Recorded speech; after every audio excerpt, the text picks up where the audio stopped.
Breaking news. This one is from Victory Voice News. If you know this channel, you know that we say things that concern us. Please do subscribe, join, and like our videos. Now, we are telling you that the UK actually detained Peter Obi. UK government, they detained him. Oh. The last has not been heard. Imagine what happened to Nnamdi Kanu. They abandoned him. This time around, they are trying to tell Obi that somebody is impersonating him in their country, thereby ringing alarm bells. So people of this Nigeria, Fulani, can do and undo. They know how to use mask. They can implicate this Peter Obi, and in turn, they will imprison him, either here or in UK. Be warned. Be warned. Ndị Igbo, agwọ nọkwa n'akịrịka. Agwọ nọkwa n'akịrịka. Let me read what I have so that you will understand what we are saying. Peter Obi, the presidential candidate of the Labour Party LP, was reportedly detained by UK immigration officials upon his arrival at Heathrow Airport on Friday morning.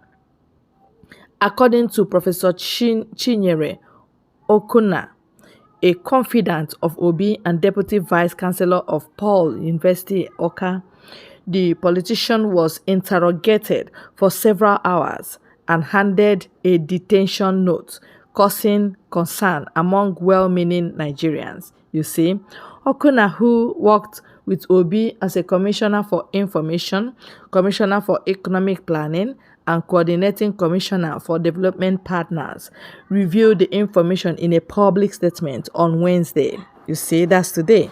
She apologized for breaking confidentiality, all right, but stated that she could not retain silence about such a critical matter. Obi, who has lived in the UK for an extended period, allegedly narrated his audio to Okuna privately, expressing pain over what he believes is an attempt to hunt and chase him out of Nigeria. Upon his arrival in London, he joined the usual queue to pass through immigration, but was subsequently stopped and questioned for an extended period. In the face of protest by some Nigerians who recognized him, immigration officials reportedly revealed that someone impersonating Obi in the country, causing alarm bells to ring.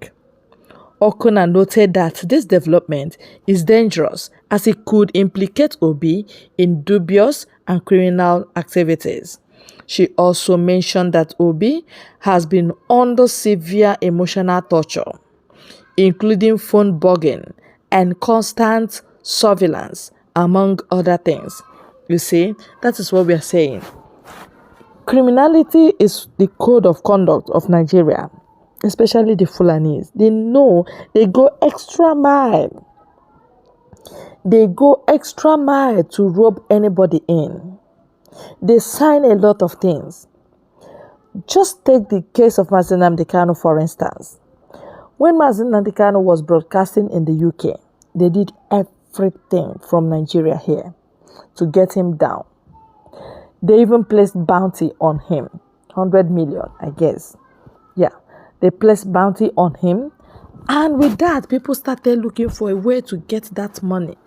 They did a lot of things. Suddenly, they lured him. I don't know what took Nnamdi Kanu to Kenya. And from there, they took it up and they kidnapped him there. They didn't bother to follow the legal process. That is exactly what they want to do to Peter Obi. If it happens now, you will be shocked that UK would deny that they never knew it wasn't the real Peter Obi. But they'll be using masks now to impersonate him. They will do a lot of malicious things, atrocities in Peter Obi's name, using masks.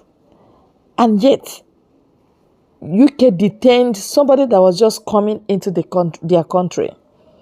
The person that was impersonating him was in the UK impersonating him. But this one, the real person was coming in.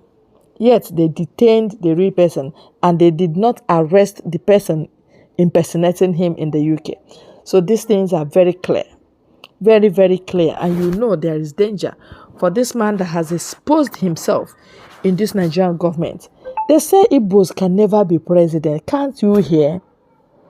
If you want to be president, if you know you are competent enough to be president of a country, why don't you have your own country and be president there? Bring all these resources, all these brains. Let us get Biafra. You went there and told them that Biafra died 56 years ago. I don't even understand. The day this man said this, I was so mad. Biafra died. Have you ever heard any Yoruba person say Oduduwa died? Even though they are the ones enjoying Nigeria. Have you ever heard from your ear or in your ear that Oduduwa died so? No. Have you ever heard Ārrẹst died so? It was P2B that opened his mouth and said Biafra died 56 years ago, maybe 60 years ago. That day, you thought by saying that you will win election. You will not still win. They know you are an Igbo person. And they know you are a Biafran. Femi Fani-Kayode said, hey, if I'm seeing Peter Obi and obedience, they are reminding me of Chukwuma, Kaduna Nzogo, that plotted coup. Yes, that no matter how Peter Obi pretends today, whether he like, let him go to church and be saying yes sir. Whatever he does, that it is pretense, that they can never hand over Nigeria to him. He will sell Nigeria and return their Biafra. That's what they are saying. That is what they are saying. So there's no how you can run out of it.